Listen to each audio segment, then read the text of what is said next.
So many people are looking to live happier, more stress-free lives. We provide interviews from mental health experts across various fields because we know finding quality information isn't always easy. Let's find more sanity together.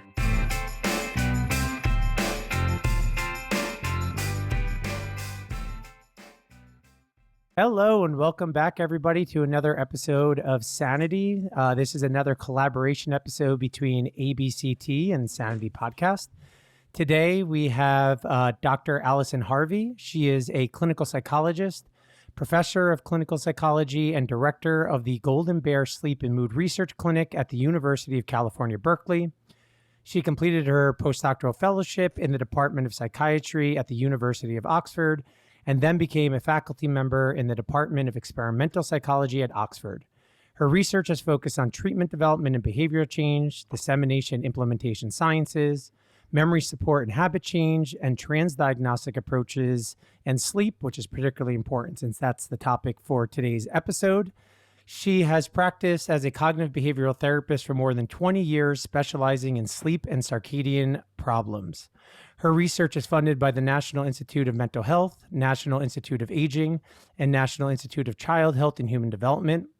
She has published over 300 research articles and book chapters and has authored 3 books. Her research has been acknowledged with various awards, including an honorary doctorate from the University of Örebro, Sweden, the Lifetime Achievement Award from the Sleep Research Society, and the Society for Behavioral Sleep Medicine. Allison, welcome to the show. Thank you so much, Jason. I'm delighted to be here. And to talk about a topic that's near and dear to your heart, which is sleep and circadian rhythms. Absolutely. My favorite topic to talk about. Delighted to do that. Just a very easy entry question. I mean, we all generally know in society that sleep is important, but how important is sleep to mental health and general functioning? Just critically important. So important. I mean, we all know this anecdotally, right? I mean, it's different from person to person and context to context, but all of us, I think, are aware that when we don't sleep well, our moods are very different the following days. Some of us are hit by sadness, hypomania, possibly interchangeable with kind of an angry, irritable state, and definitely labile. And the research just continues to accumulate to show that when we sleep, our brain is able to process emotions and moods, integrate memories and new learning, and sleep helps us to prepare for the next day, the challenges of the next day. And of course, the flip side is the research is showing that when we don't sleep, we're not at all prepared for the next day. We're not able to problem solve as well, be as wise in our actions, or manage and regulate our moods and emotions so effectively. So absolutely, sleep is just an essential aspect of mental health. And I imagine like the impact in the short term, the next day we all know what it feels like being groggy and maybe being a little bit more impulsive, grumpy, moody. What is the impact of long-term sleep deprivation, even if it's, most of us don't get our 8 hours or whatever the number exactly should be per day? Yeah, so this is interesting. Chronic long-term partial sleep deprivation is the way that many people are living for various reasons, and it is just compounding these kinds of challenges that I've cited. Although interestingly, the research tends to focus on the more doable sleep deprivation studies. So we know more about the short term than the long term, but certainly the research that is there just suggests that it compounds and just gets worse and worse and worse the longer that we are living in that kind of state. From my understanding, even like a minor amount of sleep, so say that you're sleeping 7 and you really need 8 hours, that having that like hour loss every single day really does have a big impact accumulative over time, like, really creating a sleep debt. I think it's tricky. I don't want to be alarmist. The National Mm-hmm. Sleep Foundation publishes guidelines for different age groups on the amount of sleep that is recommended. And there are kind of big bands around those recommendations. So the amount of sleep you need and the amount of sleep I need could really vary. And so I want to be careful not to make like 7 hours sleep people feel anxious. We know that when we feel anxious about sleep, we're not able to sleep. So that's the last thing I want to do. And, a colleague of mine talks about when animals sleep, they go to safe burrows and safe nests. It's similar for us. So in this conversation, I'll try to kind of placate anxiety more than, bump anxiety up. And so, I guess I'm a bit of an 8 hour sleeper. So I can get away with 7 hours, and I don't think of it as a debt that I'm accruing that I've kind of got to pay off.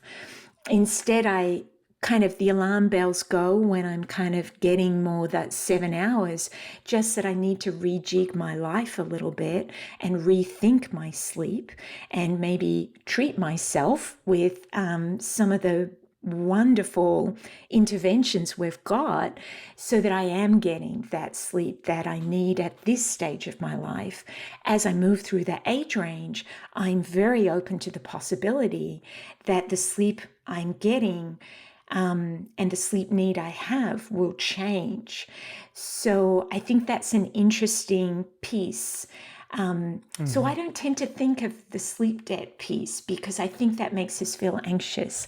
And I definitely don't want you or anyone here feeling more anxious about sleep. Life is full of anxieties.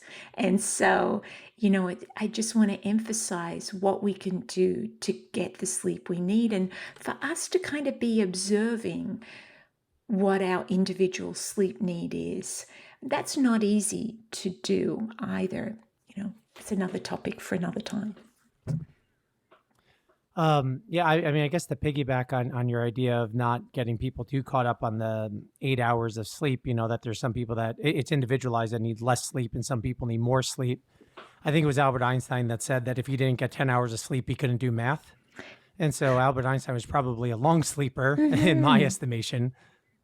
And then you have some people who sleep 5 hours and they feel more awake than if I sleep 8 hours. Yeah, with the clients who I treat in the adult stage of the lifespan, I am really hoping that they'll be between 7 and 9 hours. That's the National Sleep Foundation guidelines. Now, teenagers need more sleep than that and young adults. So if I have a client who's a teenager or a young adult, I'm more looking at hoping that we can move toward 8.5 hours, but certainly testing out their sleep need. So if I hear someone's on 5 hours or 10 hours a night, I do want to understand more about that. There is such a thing as the middle road with sleep. Too little sleep and too much sleep is a real problem in interesting ways. You give that Albert Einstein example. I'm not a expert on Einstein and his sleep, but I'd be very curious about that. Does he get it all in one packet at night? And, often 10 hours of sleep is associated with depression and other mental health challenges. And of course, 10 hours in a teenager and a kid, my young son, I want him to get 10 hours a night plus. So, this is all developmentally normative, but 10 hours in an adult, I kind of want to learn more about why and what the patterning of the sleep is. Is that like a nap during the daytime? There's a lot of kind of bells that go off for me with a 10-hour sleeper and a 5-hour sleeper too for pretty much everyone. I think that's not going to be like the highest quality daytime functioning. Yeah. And well, I know that you're trying to avoid saying this is the amount of sleep to prevent people from getting too paranoid about it. But in what range do you feel more comfortable that it's a normative sleep versus what? And it sounds like 5 and 10 is definitely out of norm. What do you consider normative that your alarm bells aren't going off too much? Yeah, I think for an adult in the middle and older years, 7 to 9 hours. For a teenager and young adult, more like 8.5 hours, range probably from 8 to 9.5 there. And, childhood, the baby years, the toddler years, the child years, the sleep piece there is very interesting. Babies, of course, sleep 16 to 17 hours, sadly, not all in one block, so that the poor parents can get a good night of sleep. They sleep in, shorter blocks with, feeding, play, changing in between for babies. Sleep consolidates with development. And then, with 4 or 5 years of age goes to about 10 hours a night. So it's very developmentally contingent and really emphasizing the individual differences even within these age range slots. When we talk about sleep, the other half of the sentence is usually circadian rhythm. So I was hoping that you could spend a second defining what a circadian rhythm is and how it connects with sleep. Thank you, Jason. Most people focus on the sleep piece, and the circadian piece is just as important. And, so the circadian rhythm in us humans ticks at about 24 hours and 10 minutes. So we have the challenge every night to get to bed the same time at our bedtime. If we were living in a bunker with no light cues or time cues, our bedtimes would successively delay. And one of the big challenges with treating sleep and circadian problems is to do an assessment of the rhythmicity of people's sleep. This is why I'm a huge fan of giving people the daily sleep diary for 1 to 2 weeks, because you can look at the variability in the bedtime and the wake up time across the week.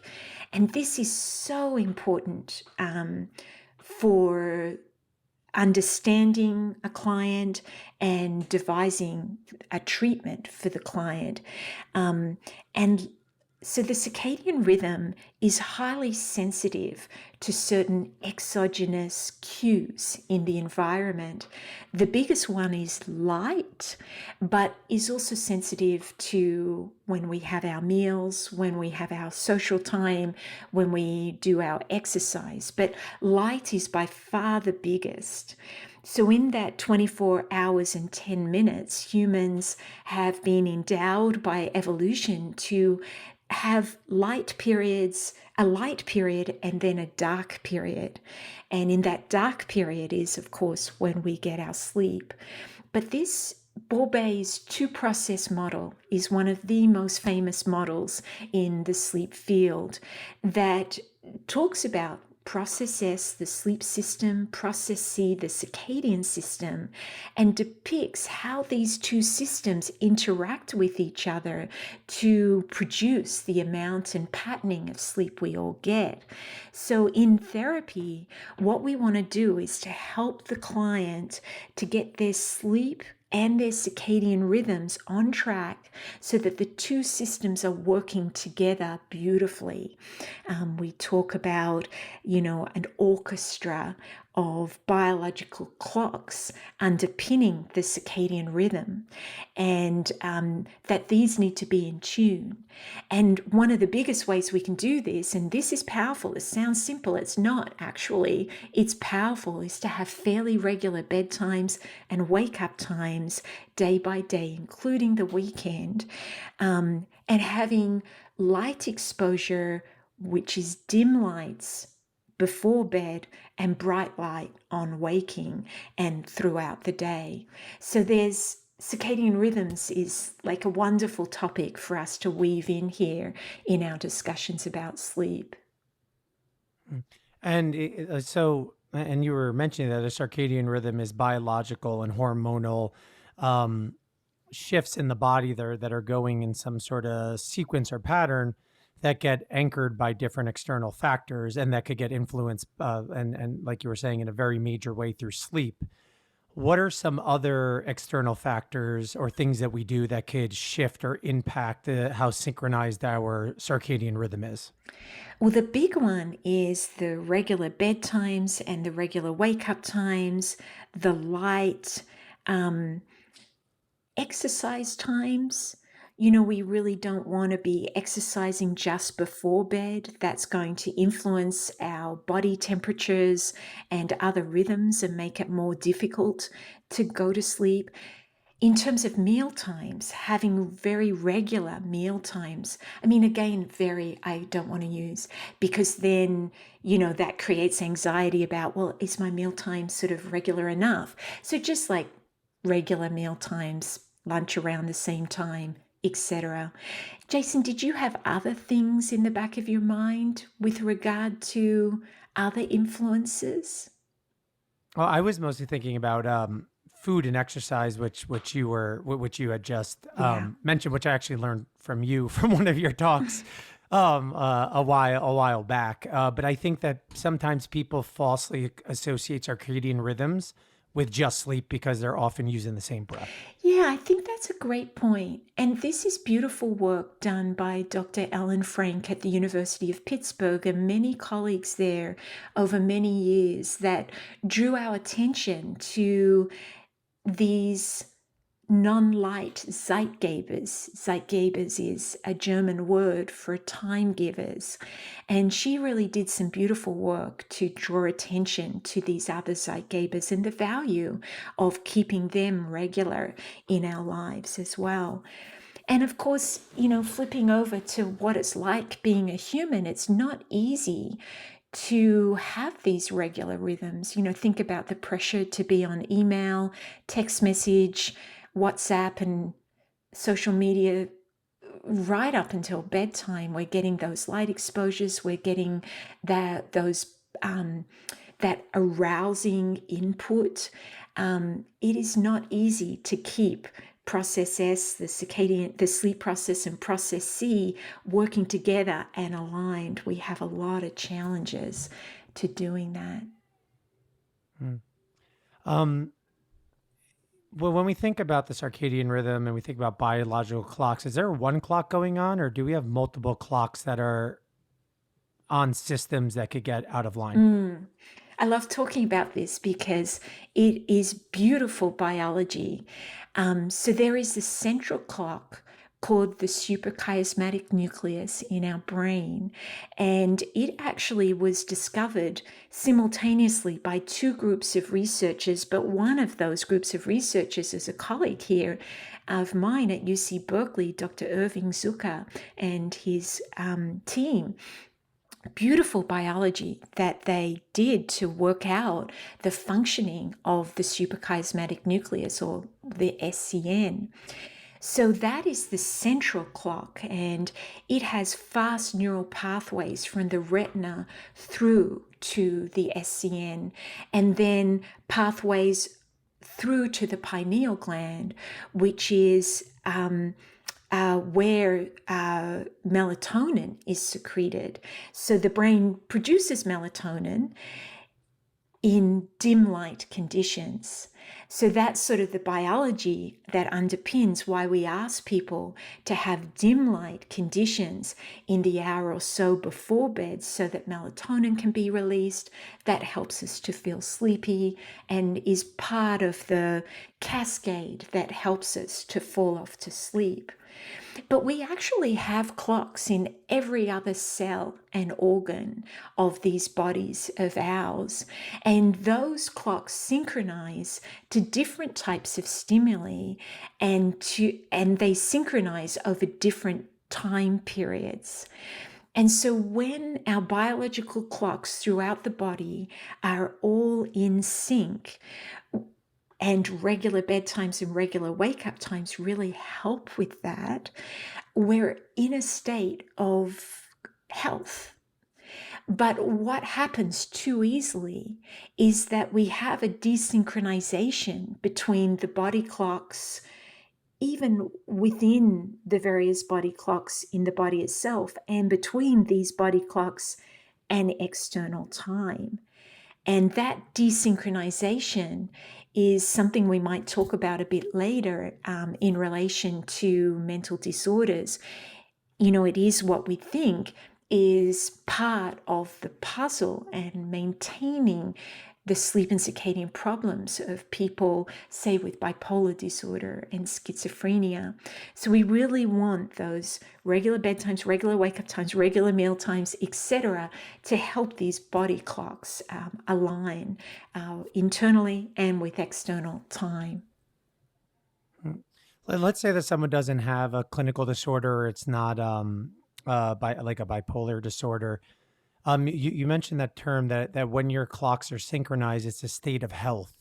What does that feel like? Like, what is the, I'm thinking here like, my sleep schedule is pretty variable. My eating schedule is highly variable.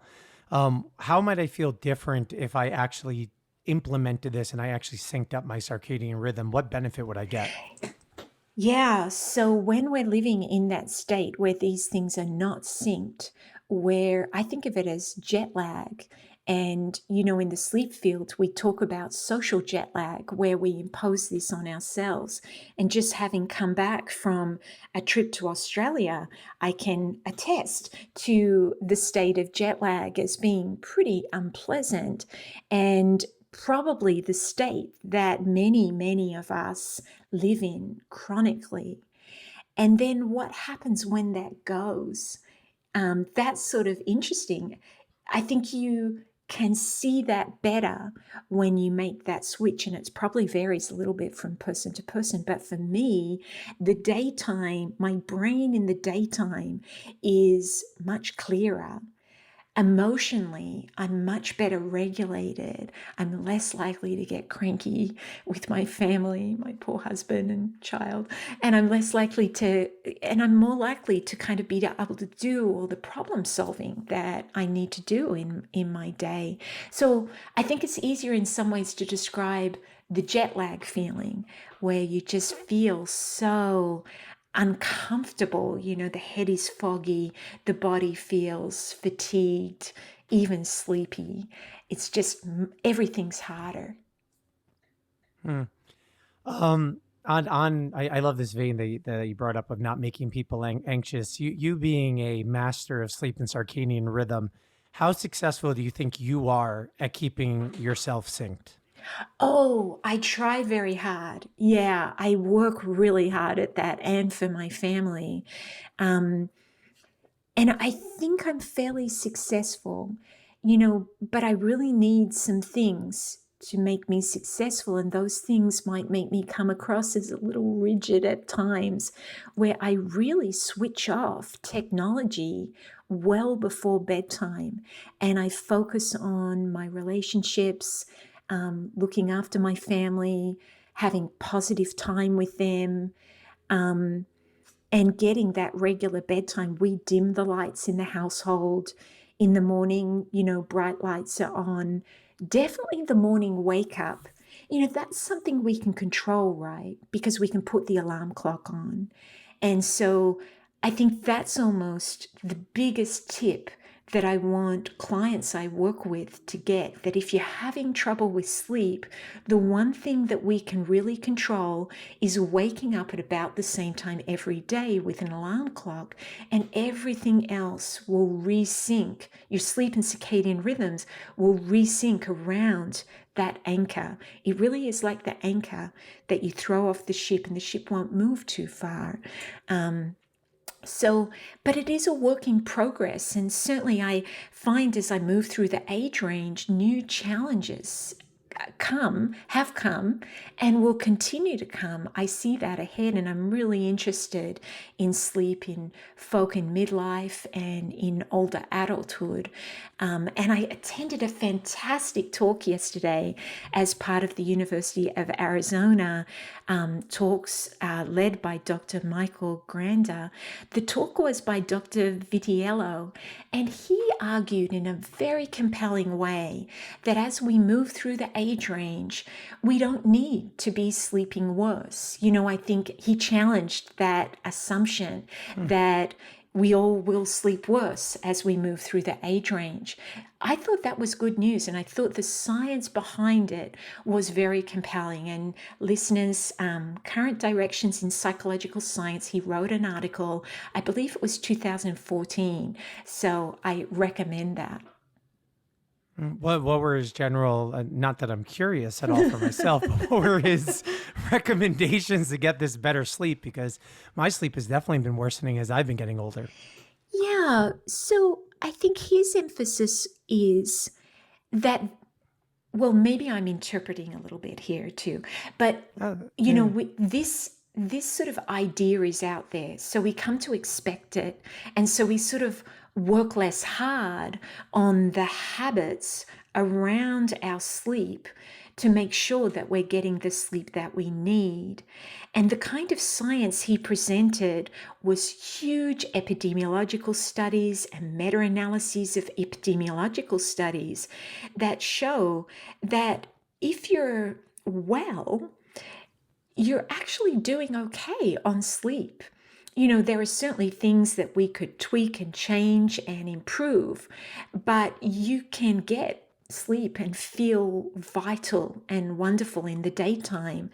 Now, of course, as we get older, we're more likely to be taking medications, and, some illnesses are experienced too, and they need to be managed, and they can certainly interfere with sleep. But I think the other take home from me from that talk was I wish that there were interventions where the medications, I think he cited 5 to 6 medications that most older adults are on, could be reviewed for whether they really should be taken at night or perhaps moved to the morning. There are, of course, most medications are going to have side effects, and some of those side effects are going to be alerting side effects and sedating side effects, or urine producing side effects. So when I treat clients who are moving through the age range, one of the big issues is I had to get up to pee. And I had to get up to pee like 3+ times. That's brutal, because not only are you getting up, that would be fine if you got back to bed and you fell back to sleep, but that's often not what happens. You go back to bed and you can't fall asleep, and worries and ruminations from the day come in, and it turns into a very difficult night. So there are apparently some medications that contribute to that problem. So I think there needs to be more of an emphasis as we move through the age range on health, on exercise, and on medications. Now, personal aside here, for me, I say to friends, they say, why do you run so much? And I say, I run to sleep. Like at this stage of my life, I need that extra help to get a solid night of sleep. So exercise is hugely helpful, of course, timed appropriately, and not everyone wants to run. Knees and hips, etc., don't want us to do that sometimes, but there's other kinds of exercise, including chair exercises, etc., that we can potentially engage in. The three, I guess you call it biological things that I try and get clients to do is to eat a healthier diet, to exercise, and to sleep enough. And it might be some of the most challenging work that I do in therapy is trying to get those, what seem like three simple behaviors to improve, but it's really hard to get people to do one, never mind all three of those things. Oh, so totally, Jason.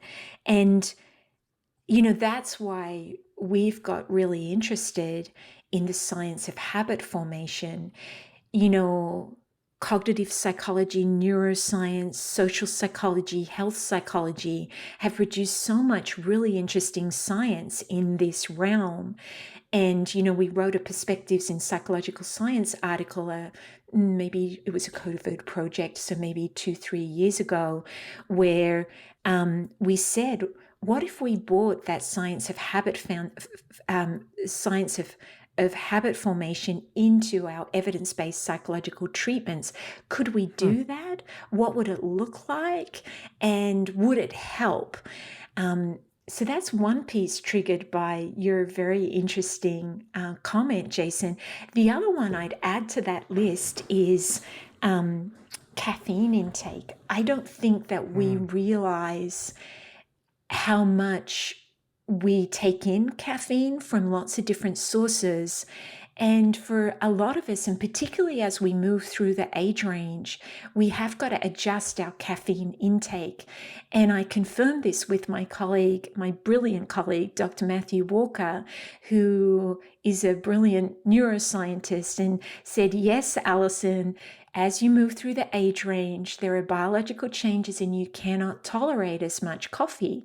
So, you know, this is another, I think, piece with the diet piece to watch out for. And I think people don't believe it because the effects of the coffee aren't fully apparent till the second part of the night. They go, but I get to sleep okay. And it's like, yeah, that's the homeostatic pressure to sleep. But when that's worn off, caffeine that has a really long half-life starts to show up in those awakenings in the early hours of the morning. And I believe that I've heard Matt also say, I hope I'm quoting him correctly, that our slow wave sleep in the first part of the night is less deep when we are not, when we've taken in too much caffeine in the day. So that's important. And I can imagine there's a bit of a vicious cycle there that you take caffeine to feel more alert, which interferes with your sleep, which makes you feel less alert, which makes you drink more caffeine, and so on and so forth. Absolutely. Yep, spot on. Yeah, not speaking from personal experience or anything, but yeah, I mean, all of these things are all challenges. I mean, I'm just thinking today I had 3 double espressos because I just got back from vacation the other day, and there's probably 2 double espressos too much. Yes. For what I probably should have been having. And then the thing is that we often will know these things and then we do it anyway. Absolutely. Yep. And it's a hard habit to break. And there's so much about having a cup of coffee, the whole ritual, that makes it really hard. It's very rewarding, just like, you know, the warm coffee cup and everything, and then the feelings that you get. So they're the rewards. And when we're thinking about habit formation, you know, we want to know what the rewards are and see if we can work out alternative rewards that would meet those needs. Well, that's one way to go in dismantling an unhelpful habit. It's not easy. All right, so let's take a pause here. We're going to be right back for another episode. We're going to jump into more about habit formation. And I think you do some work on memory support on how to improve treatment. And then I want to jump in to the transdiagnostic treatment that you have been working on in order to improve sleep and why you recommend that we use it. Fabulous.